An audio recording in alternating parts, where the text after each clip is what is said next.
Dearest listeners, there exists in this world a peculiar truth that even the most intelligent among us often fail to recognize until it is far too late. The very thing we resist most fiercely is often precisely what our hearts require. If you believe the heart holds secrets even reason cannot grasp, please show your support by liking this video and subscribing for more tales of principle and passion. Today, your humble chronicler brings you the most extraordinary tale of a young woman who believed herself above the matrimonial fray, only to discover that love recognizes no such immunity. But let us not rush, for the best stories, like the finest port, must be savored properly. The dark eyes of Lady Genevieve Sinclair held an intelligence so vivid that matrons regarded her with suspicion and suitors withdrew swiftly. At 22, she had achieved what most young ladies of the ton considered impossible. She had successfully avoided matrimony for 3 full seasons, whilst maintaining her position in society through sheer force of maternal protection and familial consequence. Her late father, the Viscount Waverley, had left behind a considerable fortune and an even more considerable reputation for eccentricity, traits which his only daughter had inherited in equal measure, including a first edition of Locke's Treatises, which Genevieve kept upon her desk, more prized than any jewel. The Sinclair townhouse in Berkeley Square stood as testament to refined taste and substantial wealth. Its drawing room, decorated in shades of cream and gold, hosted morning callers with predictable regularity each season. Yet it was not in this elegant space that one would typically find Genevieve during the fashionable hours. More often than not, she could be discovered in her father's former study, surrounded by volumes of philosophy and natural science that would have scandalized any proper young lady's mamma.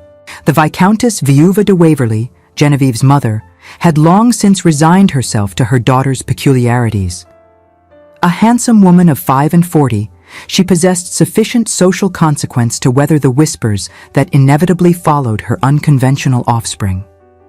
Yet even maternal devotion had its limits, and the beginning of the 1813 season had brought renewed determination to see Genevieve settled, if not happily, then at least respectably. It was on a particularly fine April morning that matters came to their inevitable crisis. The breakfast room overlooked the square's garden, where early spring flowers bloomed with optimistic abandon. Genevieve sat at the mahogany table, a copy of Mary Wollstonecraft's work carefully concealed beneath the morning's correspondence. Her mother, resplendent in a morning gown of lavender silk, poured tea with the sort of deliberate precision that presaged difficult conversation. The Viscountess began with seemingly innocuous remarks about the weather, the quality of the season's roses, and Lady Dalrymple's upcoming musical. Genevieve, well versed in her mother's tactics, waited for the true assault with patience born of experience. It came as expected, disguised as maternal concern. The previous evening's assembly at Lady Hartwell's had been, by all accounts, a crush. Every eligible gentleman in London had attended, along with their equally eligible sisters, cousins, and carefully chaperoned charges.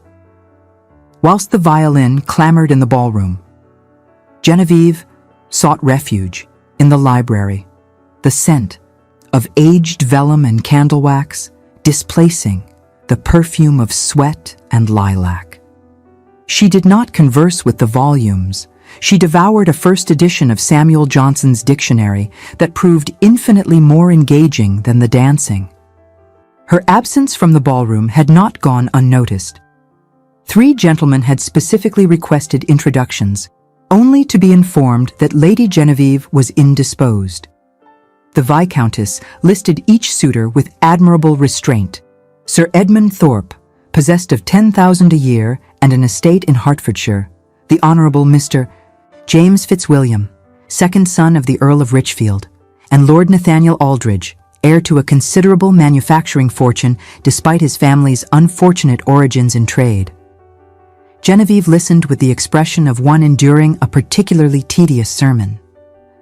When her mother concluded with an observation about opportunities that, once lost, could not be reclaimed, she set down her teacup with careful precision.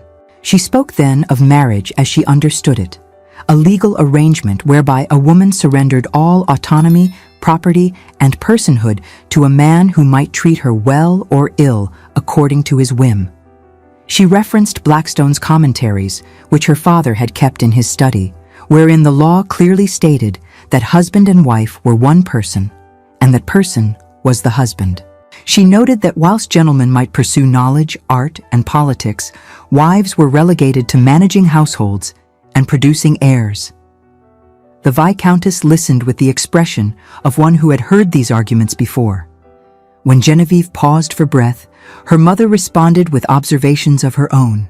She spoke of the reality that unmarried women faced, the diminishing of consequence with age, the awkwardness of one's position in a society built upon family units, the eventual loneliness when friends married and mothers died. She reminded her daughter that for all her intelligence, she was not immune to the structures of the world in which they lived, and recalled the bitter dependency of her own early widowhood, a period she was determined her daughter should avoid. The conversation concluded, as such conversations inevitably must, with neither party convinced and both somewhat exhausted. Genevieve retreated to her chamber, where her lady's maid helped her dress for the day's engagements. The gown selected was of sprigged muslin, properly high-waisted and modest, with long sleeves that covered her arms to the wrist. Her dark hair, which fell in natural waves when unbound, was arranged in a simple style that required no false curls or fashionable excess. By 10:30, Genevieve found herself in the barouche beside her mother, bound for morning calls that she anticipated with all the enthusiasm of one facing the tooth drawer. The spring air carried the scent of coal smoke and horse dung, the perfume of London that no amount of flower sellers could quite disguise.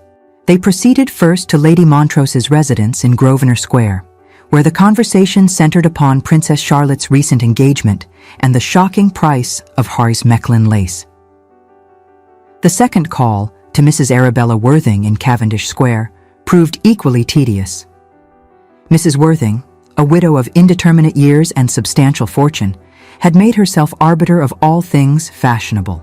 Her drawing room contained no fewer than 7 young ladies, all in various stages of matrimonial pursuit, who discussed suitors with the strategic intensity of generals planning military campaigns. Miss Lavinia Hartley, a pretty blonde of 19 with more fortune than sense, held court on the subject of Lord Riverton's new phaeton. Miss Dorothy Kendrick, possessed of a magnificent soprano voice and very little else, lamented the scarcity of suitable tenor partners for the upcoming Venetian breakfast.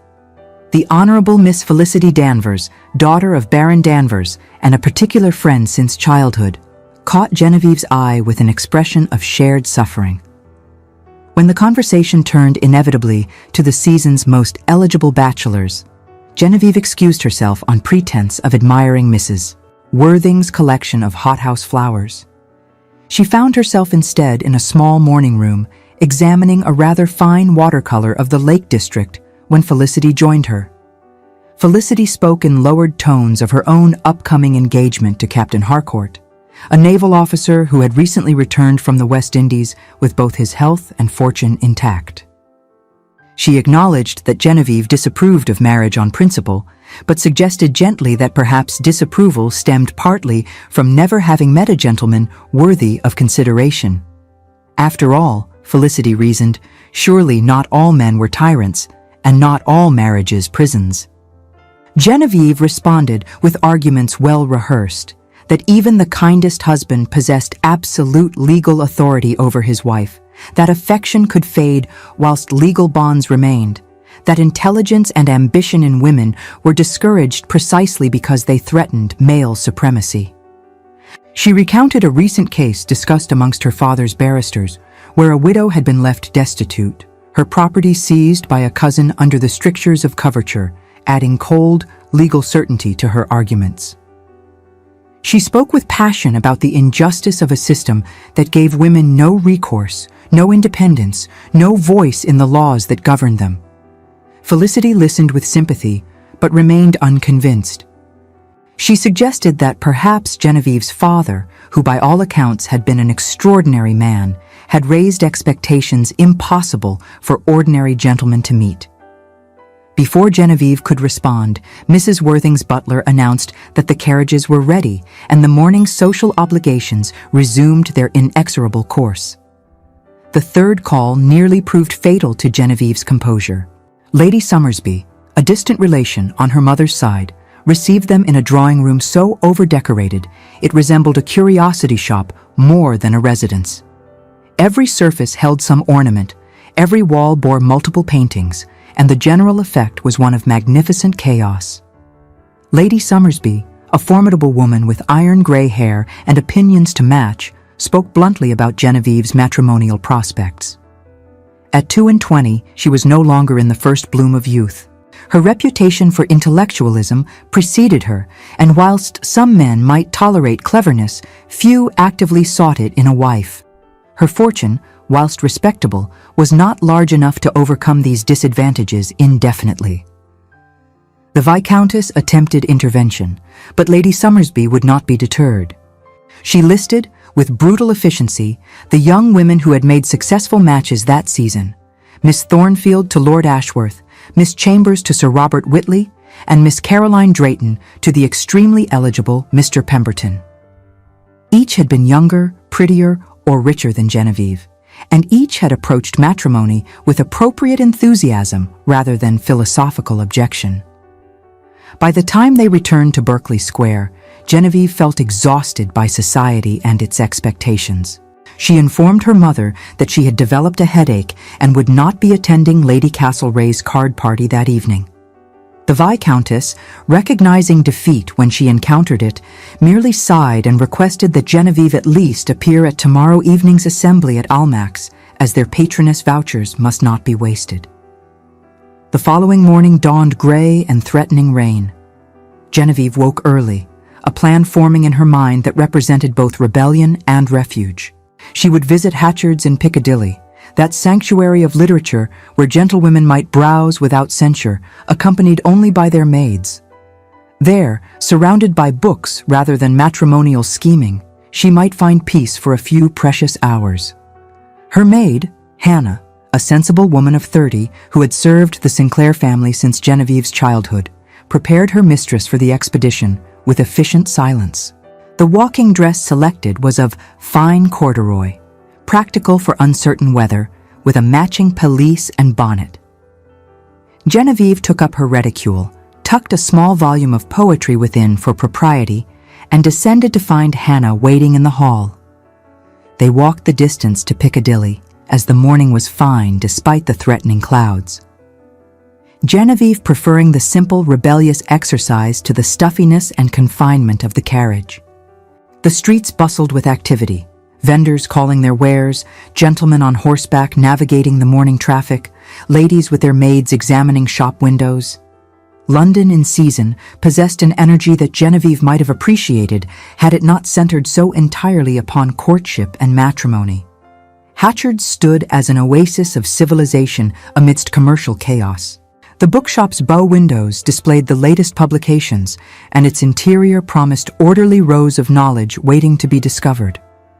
Genevieve entered with the reverence others reserved for churches, breathing in the beloved scent of leather bindings and paper. She sent Hannah to the front with instructions to browse the novels, whilst she herself ventured deeper into the shop, toward the section dedicated to philosophy and natural sciences. Here, away from the casual browsers, she could examine works that would scandalize any proper lady's mamma. She ran her gloved fingers along the spines, reading titles with growing interest: treatises on astronomy, collections of geological observations, philosophical inquiries into the nature of knowledge itself. It was whilst absorbed in reading the preface to a newly published volume on chemistry that Genevieve became aware of another presence in the aisle. She glanced up to find a gentleman examining the shelf adjacent to her own, his attention apparently fixed upon a work of natural history. He appeared to be perhaps 24 or 25, dressed well but without ostentation in a coat of dark blue superfine and buckskin breeches. His hair, brown with hints of bronze in the shop's dim light, fell slightly across his forehead in a manner suggesting he had forgotten to visit his barber. What struck Genevieve most forcefully was not his appearance, which, whilst pleasing, was not remarkable enough to warrant particular notice, but rather the book he held. It was Darwin's Zoonomia, a work she had attempted to procure through her bookseller without success. She found herself staring at the volume with an intensity that bordered on impropriety. The gentleman noticed her attention and glanced up. His eyes, she observed, were gray or perhaps green. The shop's lighting made determination difficult. He offered a slight bow, appropriate for unintroduced persons of similar station sharing a public space, and returned his attention to the volume. Genevieve knew she should move away. Proper ladies did not engage strange gentlemen in conversation, even in bookshops. Yet the sight of that particular volume, combined with weeks of frustration at society's limitations and her mother's matrimonial campaign, produced a recklessness unusual even for her. She asked, her voice carefully modulated to suggest merely casual interest, whether he found the work worthwhile. The gentleman looked up again, surprise evident in his expression. After a moment's hesitation, he responded that he had not yet read it thoroughly, but understood it contained controversial theories about the development of living organisms. Thus began a conversation that would alter the course of 2 lives, though neither participant could have predicted such consequence at the time. They spoke of natural philosophy, of scientific observation versus received wisdom, of the tensions between religious doctrine and empirical evidence. The gentleman revealed knowledge that suggested university education, whilst Genevieve demonstrated learning that made him regard her with increasing interest. Time passed unmarked by either party. They moved from natural sciences to philosophy, discussing Locke and Hume, arguing the merits of empiricism versus rationalism. The gentleman expressed surprise at finding a lady so well versed in such subjects. Genevieve responded with barely concealed irritation that ladies possess the same capacity for reason as gentlemen, lacking only educational opportunity. He apologized immediately, clarifying that his surprise stemmed not from her sex, but from the rarity of meeting anyone, male or female, who shared his interests. Most people, he observed with evident frustration, cared more for gossip and fashion than ideas. Genevieve found herself agreeing with an enthusiasm that quite overpowered propriety. They were interrupted by Hannah's discreet cough. The maid stood at the aisle's end, her expression suggesting they had been conversing far longer than appropriate. Genevieve started, suddenly aware that she had been speaking with a strange gentleman for what must have been nearly an hour, without introduction, without chaperone beyond her maid, in flagrant violation of every social rule she nominally observed. The gentleman also recognized the impropriety. He bowed again, this time more formally, and introduced himself as Mr. Alexander Beaumont. Genevieve, caught between propriety and honesty, gave her name as Miss Sinclair, omitting her courtesy title in sudden concern that her identity might alter the natural ease of their conversation. Mr. Beaumont asked if she came often to Hatchard's. Genevieve admitted she did, whenever escape from social obligations permitted. He expressed hope that they might meet again, perhaps to continue their discussion of Hume's epistemology. She found herself agreeing before prudence could intervene. They parted with mutual bows, Mr. Beaumont returning his attention to the shelves, whilst Genevieve allowed Hannah to guide her toward the front of the shop. She purchased 3 volumes she hardly noticed, her mind occupied entirely with the extraordinary conversation just concluded. On the walk home, Hannah maintained the diplomatic silence of a trusted servant who disapproves but will not presume to scold. Genevieve barely noticed, her thoughts circling repeatedly around Mr. Beaumont's observations about empirical philosophy and the particular intensity with which he had regarded her when she argued against Hume's skepticism. The evening's assembly at Almack's loomed with all the appeal of a public execution, yet Genevieve could not plead illness 2 nights consecutively without raising maternal concern. She submitted to her maid's ministrations with resignation, allowing herself to be dressed in a gown of white silk with delicate embroidery, the sort of insipid creation deemed suitable for unmarried ladies. Her hair was arranged in the fashionable style, with small curls framing her face, and the rest swept up with pearl combs that had belonged to her grandmother. The Viscountess examined her daughter with approval, tempered by experience. Genevieve looked appropriately lovely, but loveliness alone would not guarantee her cooperation in the evening's true purpose. Before they departed, she extracted a promise that Genevieve would dance at least twice and would not disappear into whatever quiet corner might offer refuge. Almac's assembly rooms on King Street represented the pinnacle of social exclusivity. Within its relatively plain walls, fortunes were made and reputations destroyed with a glance or a word from the patronesses who governed admission. Lady Jersey, Mrs. Drummond Burrell, Countess Leven, Princess Esterhazy, Lady Castlereagh, Lady Cowper, and the redoubtable Mrs. Burrell wielded power that dukes might envy, determining who might enter society's inner sanctum and who must remain forever outside. The Viscountess and her daughter arrived precisely at the fashionable hour, neither too early to appear eager nor too late to suggest indifference. They passed inspection by the patroness on duty, Lady Cowper this evening, looking elegant in purple silk, and entered the ballroom where the season's eligibles performed their ritualized mating dance. Genevieve surveyed the scene with the detachment of a natural philosopher observing specimens. Young ladies in white clustered like flocks of doves, their mammas stationed strategically around the room's perimeter. Gentlemen congregated near the refreshment table, where the famously insipid offerings at least provided occupation for idle hands. The orchestra played a country dance, and couples moved through the figures with varying degrees of grace. She had scarcely taken her position beside her mother when the evening's first trial arrived in the form of Lord Nathaniel Aldridge. His lordship, possessed of ginger hair and an unfortunate tendency to perspire, approached with his mother, the formidable Lady Aldridge.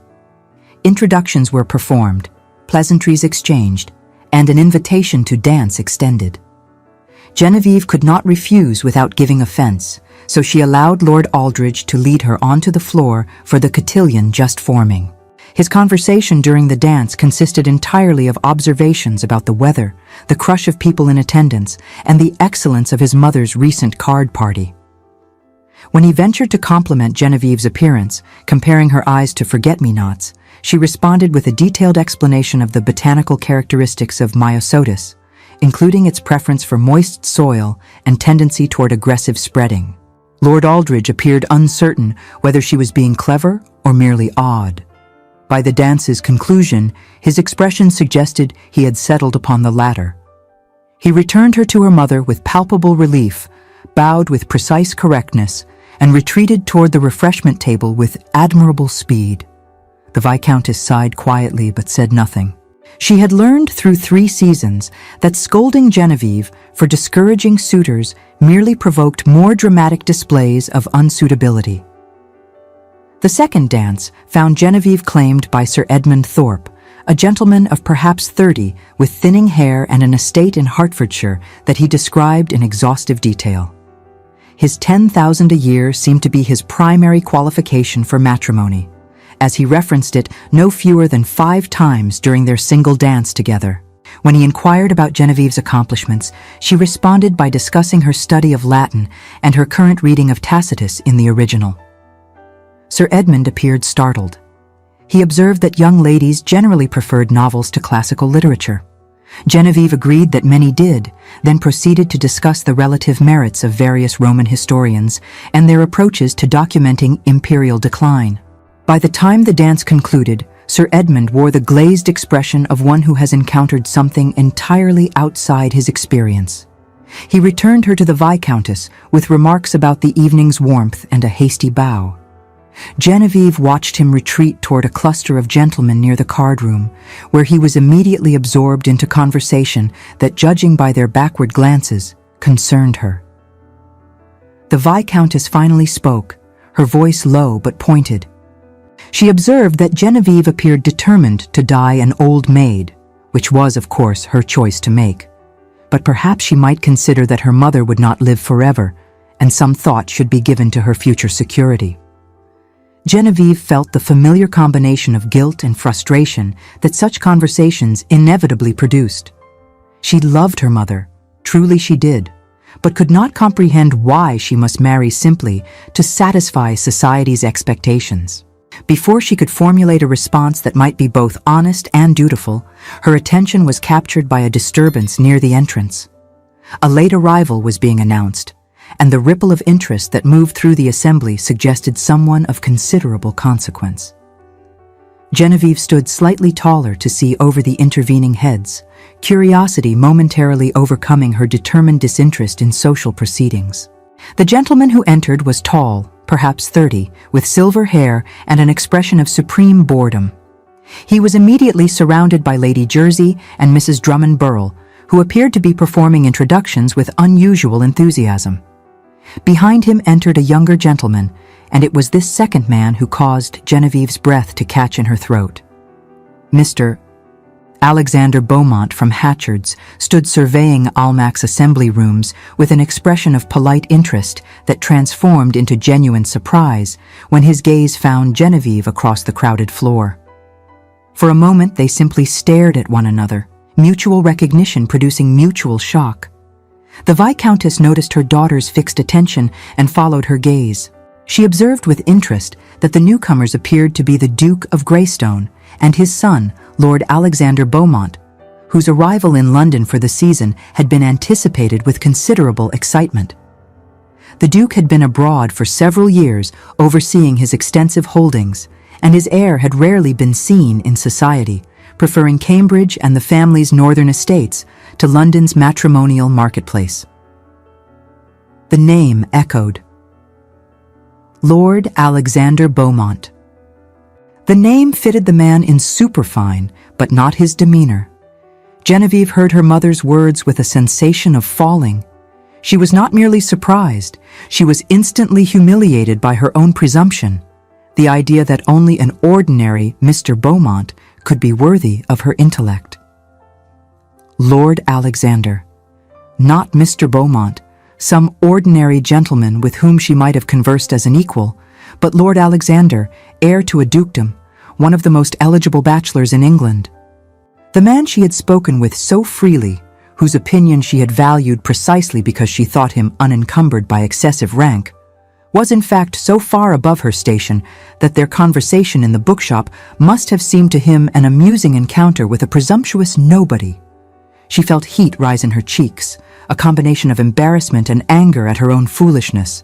Of course he had been surprised by her learning, not because ladies were generally vapid, but because he had assumed her to be someone of no consequence, someone who could be indulged in intellectual pretension without social cost. The Viscountess continued her commentary, noting that Lord Alexander was considered handsome in addition to his other advantages, though he had acquired a reputation for avoiding society. Some said he was studious, others that he was proud. Several mamas had already attempted to secure introductions this season without success. His presence at Almack's suggested the Duke was finally prepared to see his heir married. Genevieve barely listened. She watched as Lady Jersey escorted the Duke and Lord Alexander around the room, performing introductions to the season's most eligible young ladies. Each introduction followed the same pattern. The lady blushed and curtsied, her mama smiled with barely concealed triumph. Lord Alexander bowed with perfect courtesy, whilst maintaining an expression of profound disinterest. When the introductions brought them inevitably to the Viscountess and her daughter, Genevieve found herself subjected to a praising examination by both the Duke and Lady Jersey. The Duke was cordial but distant, as befitted his rank. Lady Jersey performed the introduction with her customary enthusiasm, noting that Lady Genevieve was an accomplished young lady much admired for her wit. Lord Alexander bowed.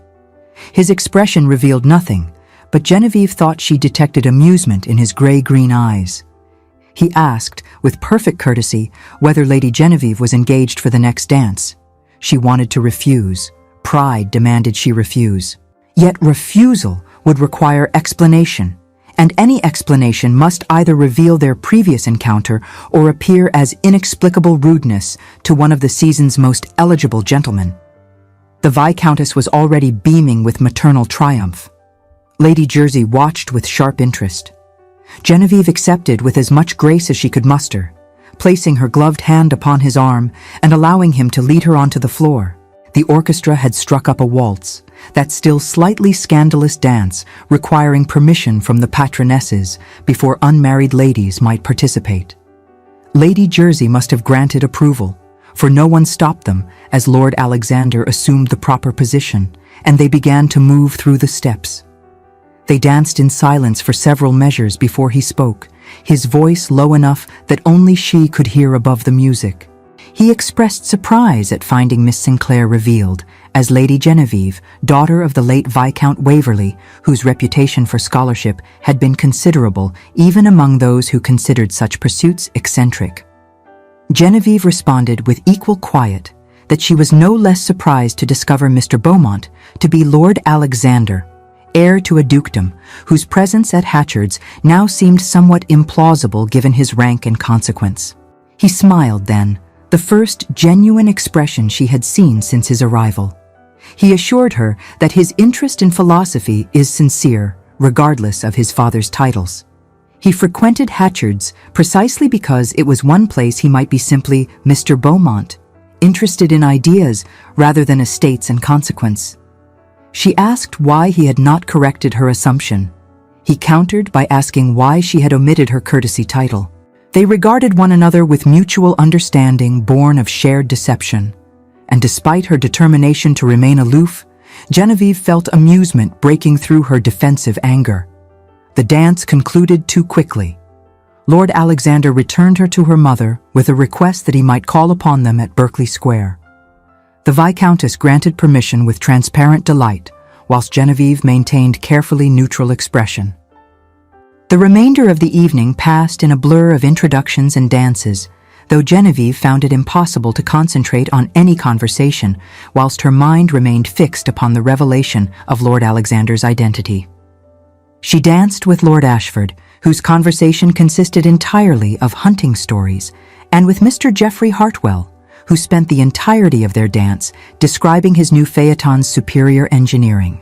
To each she responded with the bare minimum required by politeness, earning further disapproving glances from her increasingly frustrated mother. When they finally departed Almack's near midnight, the Viscountess could barely contain her triumph. Lord Alexander Beaumont had danced with Genevieve, had requested permission to call, had shown every sign of particular interest, despite dozens of other young ladies vying for his attention. Surely even Genevieve must recognize this as an opportunity beyond the ordinary. Genevieve made no response beyond acknowledging she was tired. In truth, she felt utterly confused. The gentleman she had met at Hatchard's had interested her precisely because she thought him ordinary, someone with whom she might converse freely without the complications of rank and matrimonial expectation. The revelation that he was heir to a dukedom changed everything. Or did it? Their conversation about philosophy had been genuine, she was certain. Yet how could she trust her own judgment when she had been so thoroughly mistaken about his identity?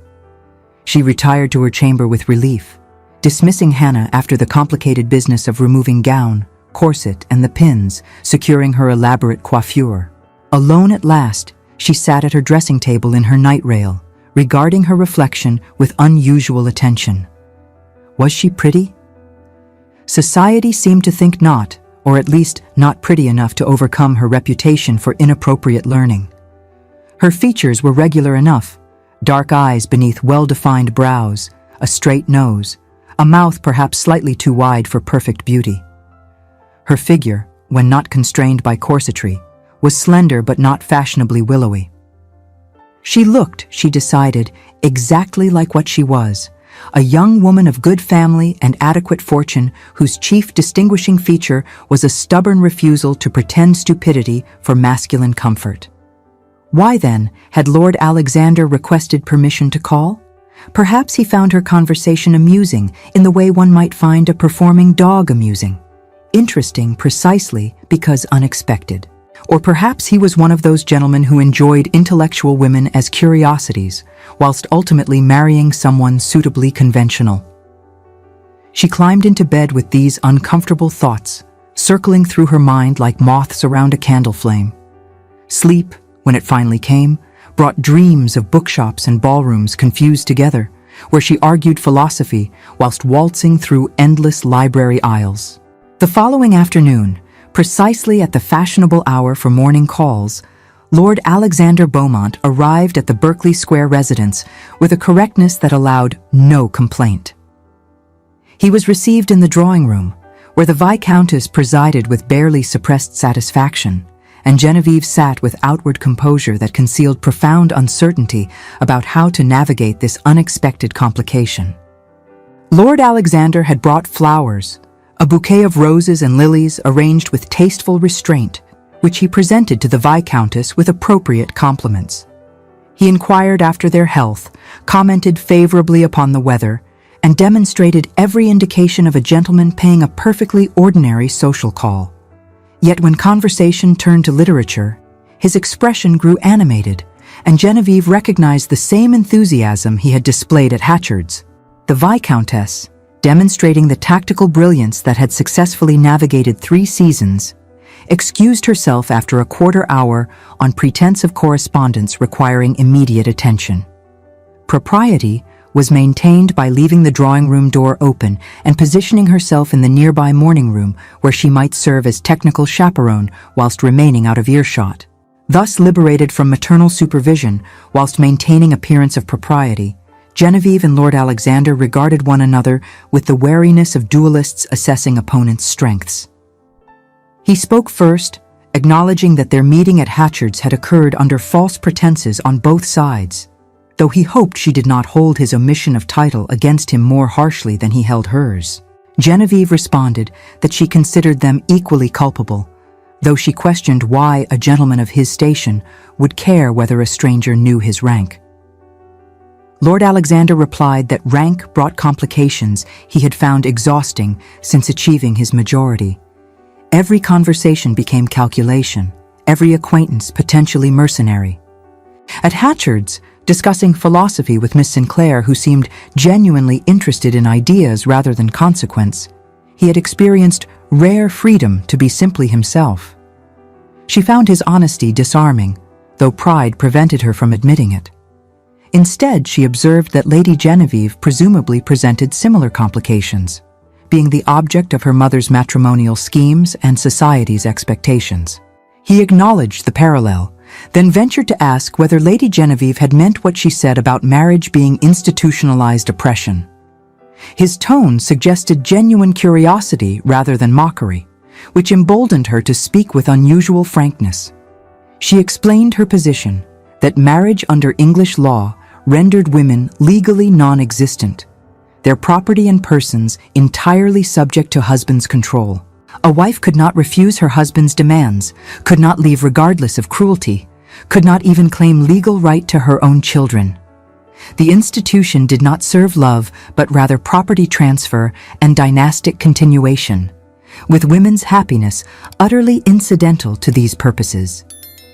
Lord Alexander listened without interruption, his expression thoughtful. When she concluded, he asked whether she truly believed all marriages followed this pattern, or whether she objected to the legal structure rather than the institution itself. Surely there must be marriages of genuine affection and mutual respect, even within imperfect legal frameworks.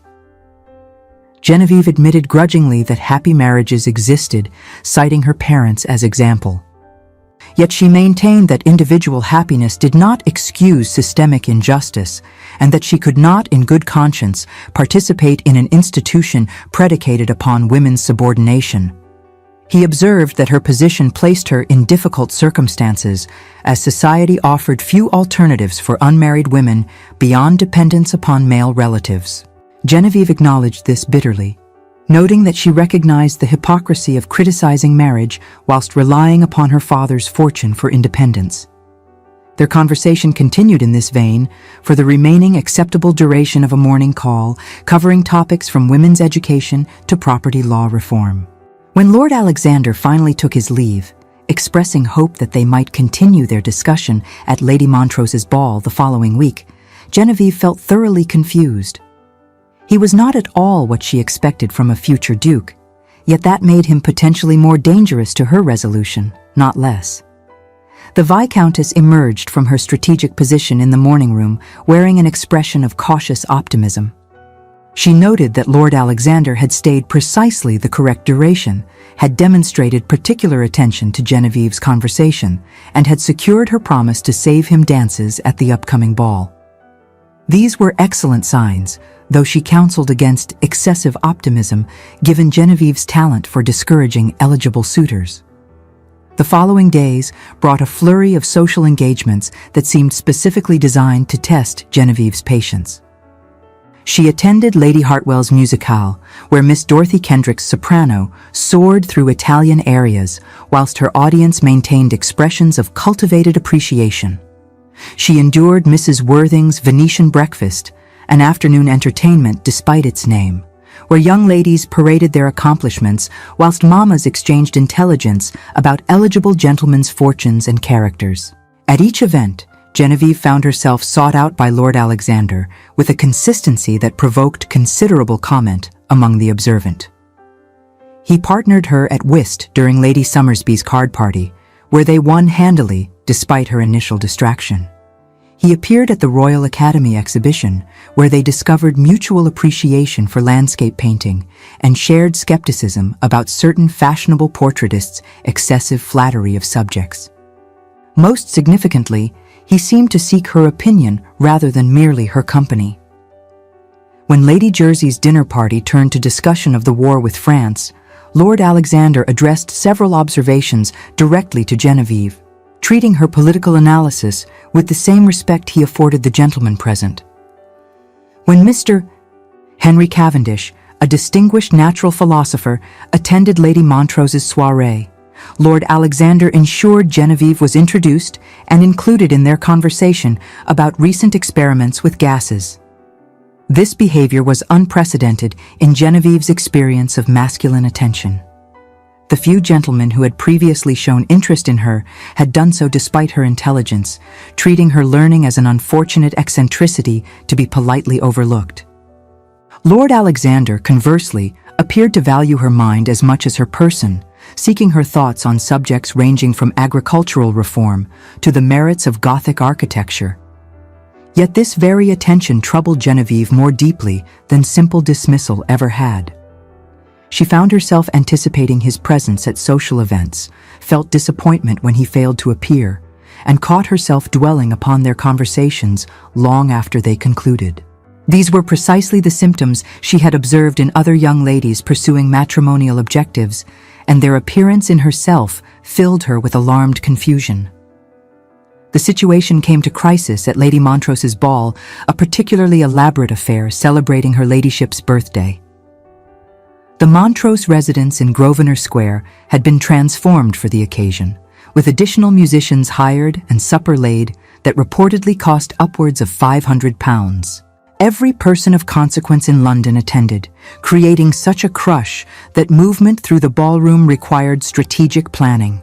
Genevieve arrived with her mother to find Lord Alexander already present, engaged in conversation with several gentlemen near the terrace doors. He caught sight of her almost immediately and made his excuses to his companions with flattering haste. Within moments he stood before her, requesting the honor of the first waltz, with an expression of such particular attention that several mammas turned to observe with undisguised interest. She granted permission, because refusal would have been remarked upon, and they took their positions as the orchestra began. Dancing with Lord Alexander had become familiar through repetition, yet Genevieve found each occasion no less affecting than the last. He moved with athletic grace unusual in gentlemen of his rank, leading with confident assurance that made following effortless even in the crush of dancers. As they turned through the waltz's figures, Lord Alexander spoke quietly of having visited Hatchard's again that morning. He had purchased the volume on chemistry she had been examining during their first meeting and found it fascinating, though he confessed some passages exceeded his understanding of the subject. He wondered whether Lady Genevieve might be willing to discuss it with him, perhaps during a drive in Hyde Park at the fashionable hour when proper society gathered. Genevieve felt her carefully maintained defenses beginning to crumble. She wanted to accept, wanted it with an intensity that frightened her. Yet accepting meant acknowledging what his continued attention implied, that Lord Alexander Beaumont, heir to a dukedom, sought not merely her conversation, but her particular regard. And if she admitted to wanting his regard in return, what became of her principles, her determination to remain free of matrimonial bondage? She temporized, suggesting that chemistry was perhaps not suitable topic for public park conversation. He smiled and countered that they might discuss whatever subjects she deemed appropriate, as he valued her company regardless of conversational content. This declaration, delivered with quiet sincerity whilst they revolved through crowded ballroom, left Genevieve speechless for several measures. The waltz concluded before she could formulate adequate response. Lord Alexander returned her to the Viscountess, but not before securing her promise for the supper dance later that evening. He bowed and withdrew to his gentlemanly obligations elsewhere, leaving Genevieve in state of unprecedented emotional confusion. The evening's subsequent hours passed in mechanical succession. She danced with Lord Ashford again, who had apparently forgiven her botanical lecture sufficiently to request a country dance. She partnered Mr. Reginald Fletcher, a younger son with political ambitions, who monopolized their dance time with detailed explanation of his proposed parliamentary reforms. She even endured a quadrille with Lord Nathaniel Aldridge, whose conversational repertoire had not improved since their last encounter. Yet throughout these obligatory partnerships, Genevieve's attention remained fixed upon Lord Alexander across the ballroom. She observed him dancing with Miss Lavinia Hartley, whose pretty face wore its habitual expression of vapid pleasure. She watched him leading Miss Caroline Sutton through a country dance, noting how politely he attended to her conversation whilst maintaining expression of profound disinterest. And when Lady Georgiana Cavendish, possessed of both remarkable beauty and substantial fortune, claimed him for a waltz, Genevieve experienced an unfamiliar sensation that she reluctantly identified as jealousy. This recognition forced her to acknowledge what she had been denying for weeks. She had developed feelings for Lord Alexander Beaumont that transcended intellectual appreciation. She was falling in love, precisely the trap she had sworn to avoid, with precisely the sort of man who represented everything she claimed to oppose. He was heir to a dukedom, positioned at society's apex, beneficiary of the very system that oppressed women. That he seemed different, that he treated her as intellectual equal rather than decorative inferior, might be merely sophisticated seduction rather than genuine regard. These troubling reflections occupied her until the supper dance, when Lord Alexander claimed her for the promenaded walk to the dining room. They joined the procession of couples moving through elaborately decorated halls toward tables laden with delicacies. Lord Alexander secured them places at a smaller table somewhat removed from the general crush, where conversation might proceed with relative privacy despite surrounding company. Supper at such events followed established patterns. Gentlemen fetched plates of delicacies for their partners, conversation flowed lightly across neutral topics, and the entire affair served primarily to allow courting couples sanctioned time together. Lord Alexander performed his role impeccably, bringing Genevieve selections of lobster patties, cold meats, and delicate pastries arranged upon fine china. Yet once seated, he abandoned neutral topics entirely. He spoke instead of his estate in Northumberland, describing the landscape with genuine affection, wild moorlands and ancient forests, a house built during Elizabeth's reign that had been in his family for 10 generations. He confessed that he preferred it to London, found society's endless rounds of entertainment exhausting, and looked forward to the season's conclusion when he might return north. Genevieve listened with growing interest. She asked about the estate's management, and Lord Alexander responded with detailed explanation of agricultural improvements he had implemented, tenant relationships he had worked to reform, and his attempts to establish a school for the estate children. His passion for these projects was evident, and she found herself reassessing her assumptions about aristocratic indifference to those dependent upon them. He asked then about her own interests beyond philosophy and science. She spoke hesitatingly of a vague desire to do something meaningful, though she knew not what. Teaching, perhaps, or charitable work, though neither seemed available to women of her station. She felt frustrated by the narrowness of permitted female activity, the waste of education and capability that society demanded. Lord Alexander suggested that perhaps marriage to the right partner might expand rather than contract her possibilities. A wife of standing had influence through her husband, could direct charitable endeavors, could shape estate policies. He spoke carefully, as though testing dangerous waters, but his meaning was clear enough. Genevieve responded with arguments rehearsed over 3 seasons, that influence through another was not autonomy, that a wife's activities existed entirely at her husband's sufferance, that legal non-existence could not be compensated by benevolent masculine permission. She spoke with passion born of long-held conviction, though her voice remained low enough not to disturb neighboring conversations. Lord Alexander listened without interruption, his expression thoughtful rather than defensive. When she finished, he asked quietly whether she had ever considered that partnership might exist within marriage, that 2 people of mutual respect and affection might navigate legal limitations together rather than allowing them to define their relationship entirely. Before Genevieve could respond, they were interrupted by Lady Montrose herself, who descended upon their table with her usual overwhelming enthusiasm. She declared them a charming couple, expressed hope of hearing wedding bells before season's end, and moved on to terrorize other guests before either could protest this premature assumption. The interruption shattered their conversational intimacy. They finished supper with awkward pleasantries and returned to the ballroom, where the Viscountess claimed Genevieve for introduction to yet another potential suitor. Lord Alexander bowed and withdrew, leaving her to endure Mr. Augustus Pemberton's detailed description of his family's lucrative shipping interests. The evening concluded near 2 a.m, with Genevieve's head aching from punch and confusion. During the carriage ride home, the Viscountess spoke enthusiastically of Lord Alexander's obvious preference, noting that he had danced with Genevieve twice and sat with her at supper, marking her as particular object of his attention.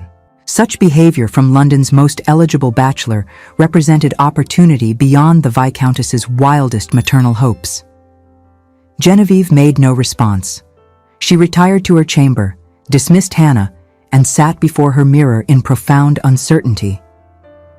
Everything she had believed about marriage, about masculine intention, about the impossibility of partnership within legal subordination, was being challenged by one man whose attention she could no longer pretend not to want. The invitation to visit Vauxhall Gardens arrived 3 days later, extended through proper channels by the Duke of Greystone himself. His Grace was hosting a party to view the famous pleasure gardens, and Lady Genevieve Sinclair and the Viscountess were particularly invited. The inclusion of Lady Genevieve's name specifically, rather than a general invitation to the Sinclair household, left no doubt about the invitation's true purpose. The Viscountess received the invitation with barely contained triumph. Vauxhall Gardens, with its tree-lined walks and relative privacy, provided ideal setting for courtship under guise of group entertainment. That the Duke himself was facilitating his heir's pursuit of Genevieve suggested serious matrimonial intent. Genevieve agreed to attend with resignation approaching dread. She could no longer deny her feelings for Lord Alexander, yet accepting those feelings meant confronting questions she had avoided throughout 3 seasons. Could she marry? Could she surrender legal autonomy to any man, even one who seemed to respect her mind? Could she reconcile her principles with her heart's desires? The evening of the Vauxhall party arrived with perfect spring weather. Genevieve dressed with unusual care in a gown of pale green silk that Hannah assured her was most becoming. Her hair was arranged simply but elegantly, and she wore her mother's pearl earrings rather than her usual plain studs. The Viscountess observed these preparations with knowing satisfaction but wisely refrained from comment. They traveled to Vauxhall by river as was customary, boarding the Duke's private barge at Westminster Stairs along with several other guests. The journey proved pleasant, with the Thames reflecting evening sunlight and the air carrying scents of water and approaching spring. Lord Alexander handed Genevieve aboard with particular care, his touch through her gloved hand sending sensations she tried unsuccessfully to ignore. The Duke's party numbered perhaps 20 persons, including several distinguished families and their eligible offspring. Lady Hartwell attended with her daughter Lavinia, who simpered at Lord Alexander with predictable regularity. Mr. and Mrs. Worthing brought their nephew, a serious young man recently returned from Grand Tour. And most unexpectedly, Felicity Danvers appeared with Captain Harcourt, now her fiancé, their engagement having been announced the previous week. Vauxhall Gardens at evening presented enchanting spectacle. Thousands of lamps illuminated tree-lined walks and ornate pavilions where supper would later be served. Music drifted from the orchestra pavilion, and well-dressed crowds promenaded through carefully designed landscapes that transformed London's commercial reality into romantic fantasy. The Duke's party divided naturally after initial exploration, with older guests gravitating towards supper boxes whilst younger members dispersed along various walks.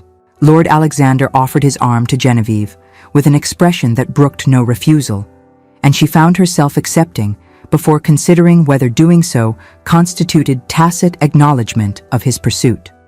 They walked in silence for several paces, the music and laughter of the crowds around them a distant hum that failed to break the charged atmosphere. Lord Alexander spoke first, remarking upon the evening's beauty with a banality that suggested he too felt uncertain how to navigate the unspoken tension between them. Genevieve agreed, equally banal, and they continued walking whilst carefully avoiding topics of any substance. This awkwardness persisted until they reached a more isolated section of the gardens, where Fountain played in a small clearing surrounded by trees hung with lanterns. Here, Lord Alexander stopped, turned to face her directly, and spoke with sudden intensity that swept away all pretense of casual conversation. He told her that he had initially sought her company because their conversation at Hatchard's had been the most stimulating intellectual exchange he had experienced in months. He had continued seeking her company because he found her remarkable in ways extending far beyond intelligence. And he now found himself in the unprecedented position of wanting to court a woman who had declared marriage itself to be institutionalized oppression. Genevieve listened with heart beating uncomfortably fast. She wanted to respond with her usual arguments about legal subordination and female autonomy, but the words would not come. Instead, she found herself asking quietly what he wanted from her. Lord Alexander responded with careful honesty. He acknowledged that he was expected to marry, that his position required securing the succession, that duty demanded he select an appropriate wife of good family and unblemished reputation. Yet he found himself entirely uninterested in appropriate wives and profoundly interested in inappropriate Genevieve, who challenged him intellectually whilst making him question assumptions he had accepted without examination. He asked whether she believed partnership within marriage to be impossible or merely unlikely, whether she rejected the institution entirely or only its most oppressive manifestations, whether she might consider that not all men sought to dominate their wives, that some might genuinely desire equal partnership constrained only by legal forms neither party controlled. Genevieve felt her defenses crumbling entirely. She admitted that her parents' marriage had been partnership of minds as well as hearts, that she had observed other happy unions despite legal inequality. Yet she maintained that individual exceptions did not excuse systemic injustice, and that she could not in good conscience enter an arrangement predicated upon her legal non-existence. Lord Alexander asked what would satisfy her principles whilst acknowledging her heart, if indeed her heart was engaged. He spoke carefully, but his meaning was clear. He was offering marriage and wanted to know what terms might make it acceptable to her despite her philosophical objections. This direct approach forced Genevieve to confront her own evasions. She had spent 3 seasons hiding behind theoretical objections to avoid admitting deeper fear, that she might lose herself in marriage, subordinate her identity to another's, disappear into the legal and social category of wife without retaining anything of Genevieve. She had seen it happen to intelligent women who became shadows of their husbands, their own thoughts and interests abandoned in service of masculine priority. She spoke these fears aloud for the first time, her voice shaking with emotion she usually suppressed. Lord Alexander listened without interruption, and when she finished, he took her hand with gentle deliberation. He acknowledged he could not change English law, could not grant her legal autonomy that marriage would eliminate. But he could promise, before God and his own honor, that he would never ask her to diminish herself for his comfort. That he valued her mind as much as her person. That he wanted a wife who challenged him rather than simply agreeing with him. That their marriage, if she would consent to it, would be partnership of equals bound by affection and respect rather than merely legal constraint. Genevieve felt tears threatening, which she fought with determination born of 3 seasons maintaining composure. She asked how she could trust such promises when law gave him absolute authority to break them without consequence. He responded that trust must ultimately rest upon character rather than legal structure, and that she must decide whether she believed his character worthy of trust. They stood thus in lamplight by the fountain, whilst music drifted from distant orchestra and other couples passed through the gardens around them. Genevieve found herself at precipice she had avoided throughout 3 seasons of determined spinsterhood. She could retreat to safety of her principles, refuse Lord Alexander's implicit proposal, and maintain consistency at cost of happiness. Or she could trust that this particular man might honor promises that law did not require him to keep. Before she could respond, they were interrupted by Felicity and Captain Harcourt, who rounded the path with expressions suggesting they had been searching. Felicity apologized for the interruption, but explained that the Duke was assembling guests for supper in the pavilion, and their absence had been noted. The moment was broken. Lord Alexander released Genevieve's hand and offered his arm with correct formality.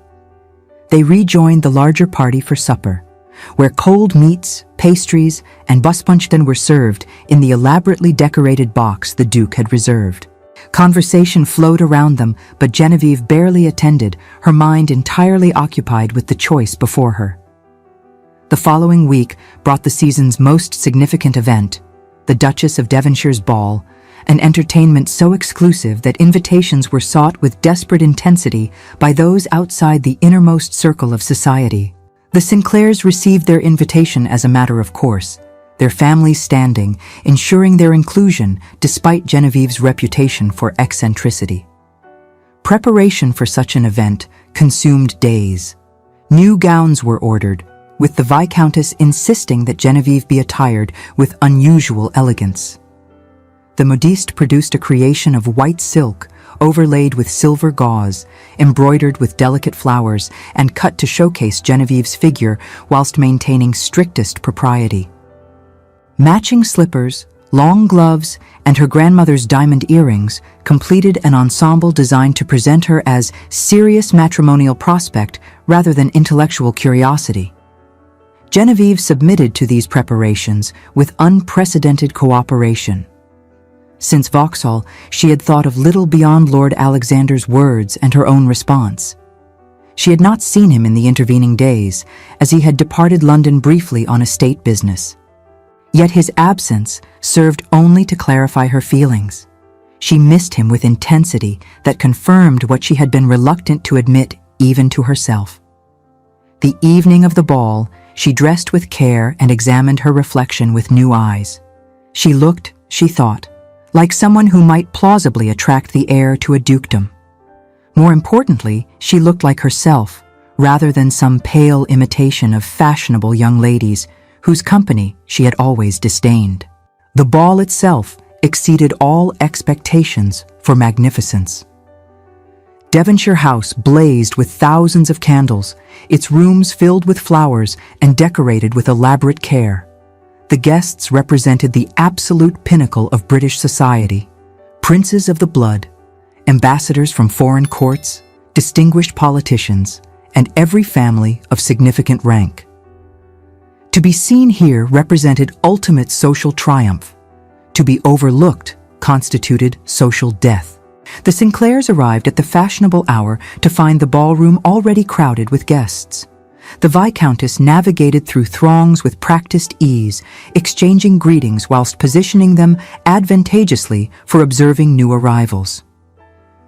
Genevieve searched the crowd for Lord Alexander without success, experiencing disappointment that surprised her with its intensity. The evening proceeded through its prescribed course. She danced with Lord Ashford yet again, with Mr. Geoffrey Hartwell, whose conversation had not improved, and with young Lord Somerville, who spoke exclusively of his horses. Between dances, she endured her mother's increasingly anxious observations about Lord Alexander's continued absence. It was during the supper interval that disaster struck. Genevieve had retreated to the ladies' withdrawing room to repair a torn flounce when she overheard conversation between two young ladies she recognized but did not know well. Miss Harriet Weston and Miss Anne Thornbury, both known for their beauty and their sharp tongues. They spoke in voices pitched to carry, discussing Lord Alexander Beaumont with amusement edged with malice. Miss Weston observed that his pursuit of Lady Genevieve Sinclair had been the season's most unexpected development. Miss Thornbury agreed, adding that she had it on excellent authority, her brother being friend to Lord Alexander's cousin, that the whole affair was merely amusement for a gentleman bored by conventional beauties. Genevieve stood frozen behind the screen that divided the withdrawing room, unable to reveal her presence without admitting she had overheard. She heard Miss Thornbury laugh and state, the money was for seeing if the notorious Bluestocking, with all her talk of female autonomy and legal injustice, could be won over by rank and attention alone. Miss Weston continued, apparently Lord Alexander had wagered with his cousin Lord Markham that he could make the season's most notorious Bluestocking fall in love with him, proving that even the most intellectual woman could be swayed by sufficient rank and attention. The wager, Miss Weston added, was for the scandalous sum of 1,000 guineas, and that the loser must withdraw from London society for a year, a price greater than any sum to a man socially ambitious. The wager was for £500, to be paid when Lord Alexander successfully secured Lady Genevieve's obvious infatuation. Miss Thornbury laughed and observed that poor Lady Genevieve, with all her philosophy and learning, had been utterly taken in. She wondered whether the announcement of Lord Alexander's actual betrothal to Miss Diana Fairfax would be made tonight, as rumour suggested. Miss Fairfax possessed everything appropriate for a future duchess: beauty, impeccable lineage, substantial fortune, and refreshing lack of intellectual pretension. The ladies departed, their conversation fading into distant halls. Genevieve remained behind the screen, feeling as though she had been physically struck. Every interaction with Lord Alexander replayed through her mind with new, humiliating interpretation. His interest in her conversation, had it been merely strategic amusement? His apparent respect for her intelligence, had it been sophisticated mockery? His words at Vauxhall about partnership and trust, had they been calculated seduction toward winning his wager? She returned to the ballroom in state of barely controlled emotion. Pride demanded she maintain composure, but shock made every movement feel mechanical. She found her mother conversing with Lady Montrose and joined them with smile that felt like rictus. It was then that Lord Alexander finally arrived, entering the ballroom with his father and a young lady Genevieve recognized from previous events. Miss Diana Fairfax, celebrated beauty whose debut 2 seasons prior had caused sensation. Miss Fairfax was everything Genevieve was not: blonde, conventionally pretty, accomplished in all feminine arts without being threateningly intellectual. She wore pale pink silk that complemented her coloring perfectly, and she looked up at Lord Alexander with expression of sweet admiration as they entered together. The Duchess of Devonshire herself greeted them at the ballroom entrance, suggesting by this attention that the evening held some special significance. The Duke of Greystone wore expression of paternal satisfaction. Lord Alexander appeared serious, but not unhappy as he led Miss Fairfax into the ballroom's center. Genevieve watched this tableau with sensation of falling. She had been correct all along. marriage was trap, masculine attention was deception, and her philosophical objections had been protection she should never have abandoned. She had allowed herself to believe Lord Alexander different, had begun to trust his words about partnership and respect, and had been preparing to surrender her principles for the sake of emotions she should have suppressed entirely. Lord Alexander's gaze found her across the crowded ballroom. His expression shifted from polite attention to confusion as he registered her presence, then to concern as he observed something in her face that alarmed him. He began moving toward her, leaving Miss Fairfax with his father, but Genevieve would not face him after what she had overheard. She made hasty excuses to her mother and Lady Montrose, claiming sudden illness brought on by the ballroom's heat. The Viscountess appeared concerned, but accepted the excuse, arranging their immediate departure. Within moments they were in their carriage, rolling through London streets toward Berkeley Square, whilst Genevieve fought tears that pride refused to allow. The Viscountess attempted conversation, but Genevieve could not respond without breaking entirely. She maintained silence until they reached home, then fled to her chamber where she finally allowed herself to weep with abandon. Hannah attended her with silent sympathy, removing the beautiful gown and elaborate coiffure, whilst Genevieve cried over dreams she should never have permitted herself to dream. Mourning brought not relief, but rather grim determination. Genevieve woke to certainty that she had been saved from terrible mistake. She had nearly surrendered everything, her principles, her independence, her very self, for what proved to be nothing more than aristocratic wager. That the humiliation had been private rather than public constituted small mercy. The Viscountess appeared at breakfast with expression of concerned confusion. Lord Alexander had called already this morning, shockingly early, barely past 10, requesting urgent interview with Lady Genevieve. The Viscountess had informed him that her daughter was indisposed and could not receive visitors. He had left a note which he begged might be delivered immediately. Genevieve took the sealed paper with trembling hands. She wanted to throw it unopened into the fire, but curiosity overcame pride. The message was brief. Lady Genevieve, I must speak with you immediately. Whatever you have heard or believe you have learned, I beg you will allow me to explain before drawing conclusions. What passed between us at Vauxhall was entirely sincere. Please grant me audience, or if you refuse that, at least read the enclosed letter. Your servant, Alexander Beaumont. A second, longer letter was folded within the first. Genevieve hesitated, then took both papers to her father's study where she might read in privacy. She unfolded the longer letter and began to read Lord Alexander's distinctive hand.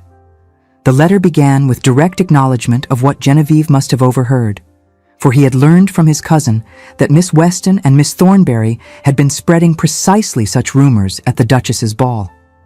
Every word of their conversation had been calculated malice built upon deliberately twisted truth. Yes, Lord Markham had proposed a wager early in the season, suggesting that the notorious intellectual Lady Genevieve could be made to fall in love despite her professed disdain for marriage. Lord Alexander had refused the wager immediately, and in terms that ended his friendship with Lord Markham permanently. He had told his cousin that Lady Genevieve possessed more intelligence and integrity than any lady of their acquaintance, and that any man who wagered upon a woman's feelings deserved contempt rather than friendship. Yet Lord Markham, bitter at this rejection, had apparently been spreading lies suggesting Lord Alexander had accepted the wager. This malicious fiction had been repeated and embellished until it reached the virulent form that Genevieve had unfortunately overheard. As for Miss Diana Fairfax, she was betrothed not to Lord Alexander, but to his younger brother, Captain James Beaumont, who had been serving in India with his regiment. James had returned unexpectedly, and the announcement of his engagement to Miss Fairfax, arranged during their youth by their respective parents, would be made shortly. Lord Alexander had been escorting his future sister-in-law at his father's request, performing family duty, whilst his brother concluded military obligations. The letter continued with impassioned declaration that everything Lord Alexander had said at Vauxhall was true. His interest in Genevieve was profound and sincere. His respect for her intelligence was genuine. His desire for partnership rather than domination was an honest statement of his values. He loved her not despite her mind, but because of it. And he could not bear that malicious gossip should destroy what had been building between them. He concluded with request that she meet him, allow him to explain in person, and give him opportunity to prove his sincerity. He would wait in Hyde Park at the fashionable hour this afternoon, near the Serpentine, hoping she would come. Genevieve read the letter 3 times, her emotions churning from humiliation to hope to confusion. Could she believe him? Should she? Pride argued she had been sufficiently foolish already. Yet something in the letter's tone, its direct confrontation of the accusations rather than evasion, rang true. She sat in her father's study for nearly an hour, the letter before her while spring sunlight crept across the desk. Finally, she made her decision. She would go to Hyde Park, would hear Lord Alexander's explanation in person, and would trust her own judgment rather than anonymous gossip or defensive pride. She dressed with care in a walking dress of bronze silk, practical yet becoming. Hannah attended her with expression suggesting she knew something significant was occurring, but possessed too much discretion to inquire. The Viscountess raised eyebrows at Genevieve's sudden desire for afternoon promenade in Hyde Park, but raised no actual objection when informed that Hannah would serve as chaperone. They walked the familiar route to Hyde Park, entering near Stanhope Gate and following paths toward the Serpentine. The fashionable hour was approaching, and society was gathering for its daily ritual of seeing and being seen. Carriages rolled along Rotten Row whilst riders demonstrated their horsemanship, and pedestrians promenaded in elaborate dress. Lord Alexander waited near the Serpentine as promised, his posture tense like a man awaiting a sentence, and he was visibly without his carriage or groom, having walked a considerable distance in blatant disregard of aristocratic custom. His expression when he saw Genevieve approach combined relief with such obvious emotion that several nearby observers turned to watch with undisguised interest. He bowed formally, requested permission to walk with her, and they proceeded along the water's edge, with Hannah trailing at discreet distance. For several moments, neither spoke. The silence filled with everything unspoken between them. Finally, Lord Alexander began, speaking rapidly as though afraid she might flee before he finished. He repeated what his letter had explained: Lord Markham's offensive wager, his own furious refusal, the subsequent spread of malicious lies. He acknowledged he should have warned her that such gossip might circulate, but had foolishly believed his complete lack of response to Lord Markham's proposal would have silenced speculation. He spoke then of Miss Fairfax and his brother James, explaining the family connection and his father's request that he escort her during James's absence. He acknowledged this had been poorly timed given the circumstances, but he had not imagined gossip would combine these separate elements into such damaging fiction. Genevieve listened, whilst watching ducks glide across the Serpentine's calm water. She asked quietly how she could know any of this was true. Perhaps this too was calculated seduction, designed to overcome her renewed resistance. Lord Alexander stopped walking and turned to face her directly. He spoke with intensity that drew curious glances from passing society. He could not prove his sincerity except through time and consistent behavior. He could not demonstrate his love except by showing it through actions extending beyond the present moment. He could only ask that she trust him enough to give him that opportunity. He acknowledged that she had been correct all along about marriage's legal injustices. He could not change law, could not grant her legal equality that English courts denied. But he could give his word before God and upon his honor that their marriage would be partnership in every sense that human will could make it so. He looked directly into her eyes and stated, "I will not use the very law you despise, the law that I too have seen cause misery, to demand your submission." He would value her counsel, respect her intelligence, ensure she retained identity beyond being simply his duchess. He would love her not as possession, but as partner, not as inferior, but as equal, constrained only by laws neither controlled. Genevieve felt tears threatening again, but this time from emotion entirely different than previous night's despair. She asked what he wanted from her. Lord Alexander responded with simple directness. He wanted her to marry him, to trust him, to build life together that would prove such trust warranted. She stood silent, watching water and struggling with decision that would determine her entire future. Everything she had believed about marriage argued she should refuse. Every principle she had maintained through 3 seasons demanded she reject his proposal, as she had rejected all others. Yet her heart insisted this was different, that Lord Alexander was different, that love might indeed be possible without complete surrender of self. Finally she spoke, her voice steady despite emotional turmoil. She could not promise immediate acceptance of his proposal, as her principles would not permit such hasty capitulation to feeling over reason. But she would permit him to court her properly, to prove through behavior over time that his words matched his intentions. If after such courtship she remained convinced of his sincerity, then perhaps, she might consider marriage to be something other than imprisonment. Lord Alexander's face transformed with joy so evident that several passing ladies whispered behind their fans. He took Genevieve's hand with careful reverence, raised it to his lips in gesture that was more promise than mere courtesy, and spoke his gratitude with emotion that suggested her conditional acceptance meant more to him than unconditional surrender ever could. The weeks that followed established new pattern in Genevieve's life. Lord Alexander called at Berkeley Square daily, bringing flowers and conversation, discussing philosophy and politics with equal enthusiasm. They rode in Hyde Park during fashionable hours, creating spectacle that delighted gossips, whilst gradually silencing malicious rumors through consistent demonstration of genuine affection. Lord Alexander introduced Genevieve to his younger brother James, recently returned from India, and to Miss Diana Fairfax, whose betrothal to James was formally announced to general celebration. The 4 of them formed unexpected friendship, with Diana proving far more intelligent than her conventional prettiness suggested. She confided to Genevieve that she had feared marrying James would mean becoming mere ornament, and was grateful to observe that Lord Alexander's courtship of Genevieve suggested the Beaumont brothers valued substance alongside beauty.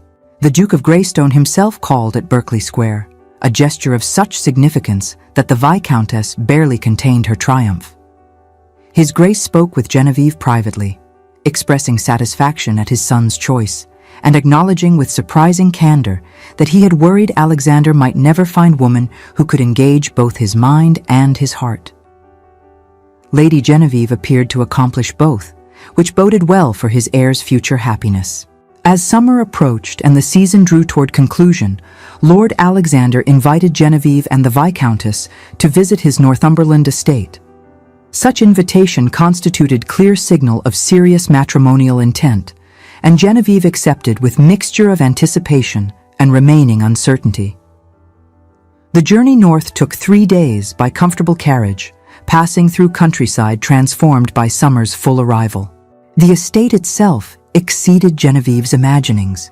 Ancient house built of grey stone, surrounded by parkland that stretched toward wild moorland beyond. Gardens spread in careful cultivation near the house, whilst forest and stream promised exploration for those brave enough to venture. Lord Alexander showed her the estate with obvious pride. Tenant farms where families had lived for generations, villages where his family's patronage had built schools and churches, landscapes that spoke of centuries of careful stewardship. He introduced her to his land agent, his steward, his housekeeper, presenting her not as mere visitor, but as someone whose opinion mattered, whose judgments would be valued. Most significantly, he showed her his library, a magnificent room filled with thousands of volumes collected over generations. Here were the philosophy texts they had discussed, the scientific works she longed to study, and space enough to pursue any intellectual interest she might develop. He told her quietly that this room would be hers as much as his, that he hoped they might spend many hours here together, reading and discussing and challenging one another's thinking. That evening, After supper in the ancient dining hall beneath portraits of Beaumont ancestors stretching back centuries, Lord Alexander asked Genevieve to walk with him in the gardens. Summer twilight lingered long at this northern latitude, and roses bloomed with profusion that perfumed the air. They walked in silence initially, following paths between flowering borders toward more distant sections where wilderness began reclaiming cultivation. Near a small folly overlooking the parkland, Lord Alexander stopped and turned to face her. He spoke of his hopes for their future, partnership built on mutual respect, marriage that would expand rather than constrain her possibilities, life together that would honor both duty and affection. He had spent 3 months proving through consistent behavior that his words matched his intentions. He had introduced her to his family, his estate, his life's work. He had demonstrated that he valued her counsel, respected her intelligence, and desired her partnership above mere decorative companionship. Now he asked formally what he had asked informally months before. Would Lady Genevieve Sinclair consent to become his wife, to share his life and responsibilities, to build together something that might transcend the limitations both law and society imposed? Genevieve looked out across the parkland, watching evening mist rise from distant streams while she composed her response. 3 months prior, she would have refused immediately, would have maintained that principles mattered more than personal happiness. Yet 3 months of Lord Alexander's patient courtship had taught her that principles existed to serve human flourishing rather than prevent it. She had been fighting against the wrong enemy. Marriage itself was not the prison she feared. Loveless marriage was the prison, marriage without respect or partnership or genuine affection. What Lord Alexander offered was something entirely different. Union between equals who chose one another freely despite legal structures neither could control. She turned to him and spoke with clarity, born of long consideration. She accepted his proposal not as surrender of principles, but as their ultimate expression. She chose marriage freely, chose partnership over isolation, chose to trust that love could exist within imperfect institutions when both parties committed to making it so. Lord Alexander's joy manifested in embrace that would have scandalized observers had any been present to witness. He held her with tenderness that belied his strength, and when he kissed her, not as courtesy or duty, but with an urgency that stole her breath and silenced every argument of reason. Genevieve discovered that philosophy had prepared her for many things, but not for the overwhelming heat of the truth of her own desire. They returned to the house engaged, formally and irrevocably. The Viscountess wept with happiness when informed, whilst the Duke expressed measured satisfaction appropriate to his rank. Letters were dispatched to London announcing the betrothal, and preparations began for wedding that would unite two families of considerable consequence. The marriage took place 8 weeks later in the estate's ancient chapel, with family and intimate friends in attendance. Genevieve wore ivory silk rather than pure white, a subtle acknowledgement that she came to marriage as thinking person rather than blank slate awaiting masculine inscription. Lord Alexander, she must learn to think of him as simply Alexander now, stood beside her with expressions suggesting he understood this distinction and loved her more for making it. The ceremony itself followed traditional Anglican rites, with their familiar promises of love and honor. When the rector pronounced them man and wife, Genevieve felt not the dread she had always anticipated, but rather profound peace. She had not surrendered herself in this marriage, she had chosen partnership, and that choice made all the difference. The wedding breakfast concluded with toasts and celebration, after which the newly married couple departed for brief honeymoon at a smaller property Alexander maintained near the Scottish border. Here, away from family and social obligation, they began learning to be husband and wife in practice rather than merely theory. Alexander proved true to every promise he had made. He consulted her about estate matters, valued her opinions on agricultural improvements, encouraged her to establish a school for tenant children where girls might receive education equal to boys. When they disagreed, which they did frequently, both being possessed of strong opinions and sharper intellects. They argued with passion but without domination, each respecting the other's reasoning, even when unconvinced. Most surprisingly to Genevieve, marriage's physical intimacy proved revelation rather than trial. Alexander approached their wedding night with patience and tenderness, ensuring her comfort before his own pleasure, treating her body with same respect he accorded her mind. She discovered that physical union between equals could be source of joy rather than merely duty, that desire and intellect need not be opposing forces. The months following their marriage established patterns that would define their life together. They divided their time between London during the season and Northumberland during summer and autumn. In London, Genevieve discovered that being Lady Alexander Beaumont, for Alexander held the courtesy title of Marquess from his father's dukedom, granted her influence she had never possessed as unmarried daughter. She used this position to support charitable endeavors focused on women's education and welfare, working alongside other ladies of rank to accomplish what individual effort could never achieve. In Northumberland, she threw herself into estate management alongside her husband.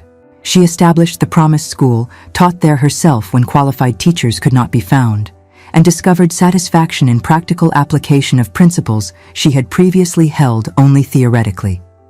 The tenant families regarded her with initial suspicion that gradually transformed into respect as she proved herself genuinely interested in their welfare rather than merely performing noble duty. A year after their marriage, Genevieve discovered herself with child. The pregnancy brought unexpected emotions, joy at creating new life with Alexander, but also fear about losing herself in motherhood as so many women did. Alexander reassured her repeatedly that bearing his child did not mean abandoning her own interests and pursuits, that they would ensure she retained identity beyond maternal role. Their daughter was born on a spring morning that promised renewal. They named her Eleanor, after Genevieve's grandmother, who by all accounts had been similarly independent-minded. Holding her infant daughter, Genevieve understood with new clarity why women throughout history had accepted marriage despite its injustices. Because love, for husband, for children, for family, created bonds that transcended legal definitions. Yet she also understood that her ability to maintain self within marriage depended entirely upon Alexander's willing partnership. Had she married differently, to gentlemen who expected subordination rather than collaboration, her fate would have been far different. This knowledge strengthened rather than diminished her conviction that marriage law required reform, that women should not depend upon masculine benevolence for basic dignity and autonomy. 2 years into their marriage, Alexander's father died peacefully in his sleep, making Alexander the Duke of Greystone and Genevieve his Duchess. The elevation brought increased responsibility, but also increased influence. As Duchess, Genevieve wielded social power that she employed deliberately toward advancing women's welfare and education. She hosted salons where intellectual women might gather, supported publication of works by female authors, and used her position to advocate for legal reforms that might grant married women greater autonomy. Alexander supported these endeavors without reservation. He had meant what he said about partnership, and he demonstrated this commitment daily through actions that matched his words. When other peers questioned why he permitted his Duchess such unusual freedom, he responded simply that he had married her for her mind and would be fool indeed to waste such resource. 5 years into their marriage, Genevieve reflected upon how thoroughly her life had diverged from the path she once imagined. She had sworn never to marry, believing matrimony incompatible with intellectual life and personal autonomy. Yet here she was, Duchess, mother, wife, and still fundamentally herself. She had not been diminished by marriage, but rather enlarged, given scope for action and influence she could never have achieved alone. Most remarkably, she had discovered that love need not mean loss of self. Alexander loved her not despite her intelligence and independence, but because of these qualities. He had chosen partner rather than possession, had sought equal rather than subordinate. And in choosing freely to bind herself to someone who valued her completely, she had found freedom of different sort than she once imagined necessary. She wrote these reflections in journals she maintained, adding them to years of observations about love, marriage, law, and society. Perhaps someday, these writings might contribute to larger conversations about women's position, might help other intelligent women navigate between principle and possibility. For now, it sufficed that she had found her own path through that difficult territory. On an autumn evening in their 6th year of marriage, Genevieve stood in the library at their Northumberland estate, their daughter Eleanor playing nearby with wooden blocks whilst their infant son, named William for Alexander's late father, slept in his cradle. Alexander sat at the desk working through correspondence, occasionally reading amusing passages aloud for her commentary. Watching them, Genevieve felt contentment she once would have scorned as impossible. She had not abandoned her principles in marrying. She had discovered that principles could be lived within imperfect institutions when commitment to partnership transcended mere legal form. Marriage remained in many ways an unjust system that subordinated women's autonomy to masculine authority. Yet within that flawed structure, two people of goodwill could create something approaching equality through mutual respect and genuine affection. She had been wrong, she acknowledged privately, in believing love and principle incompatible. The error had lain not in her analysis of marriage's legal injustices, but in assuming those injustices must define every individual union. Alexander had taught her that human relationships could exceed the boundaries law imposed upon them, that two people committed to partnership could create marriage very different from what society or statute prescribed. Most importantly, she had learned that happiness need not mean betraying one's convictions. She remained committed to advocating for legal reforms that would grant married women greater autonomy. She continued supporting women's education and welfare through every means available. She raised her daughter to value learning alongside accomplishment, to understand that femininity need not mean intellectual passivity. And she did all this not despite being wife and mother, but while being wife and mother to someone who valued and supported these endeavors. As evening deepened and Alexander lit additional candles against the gathering darkness, Genevieve moved to stand beside his chair. He looked up, smiling with affection undimmed by years of marriage.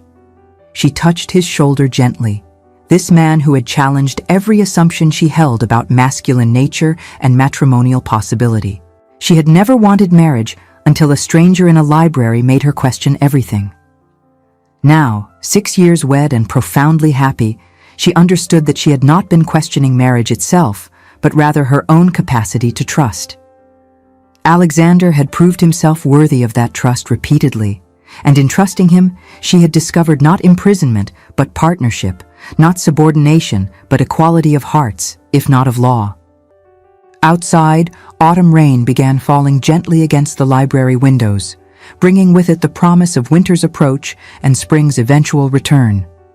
Inside, surrounded by books and family, Genevieve Sinclair Beaumont, Duchess of Greystone, formerly London's most notorious bluestocking, felt gratitude for the path her life had taken, unexpected, unconventional, and completely her own.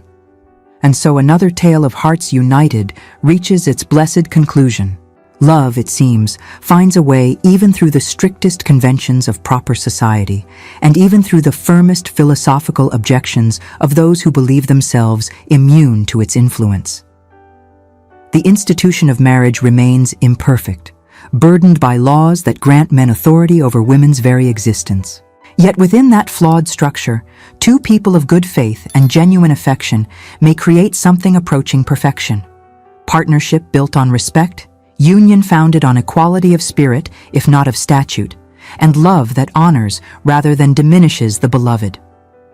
Lady Genevieve discovered what many before her have learned, and many after will learn again, that the heart has reasons reason knows not of, and that sometimes the greatest courage lies not in maintaining principle against all cost, but in trusting another human being enough to risk happiness despite imperfect circumstances. In this, as in all matters of the heart, May we each find such fortune.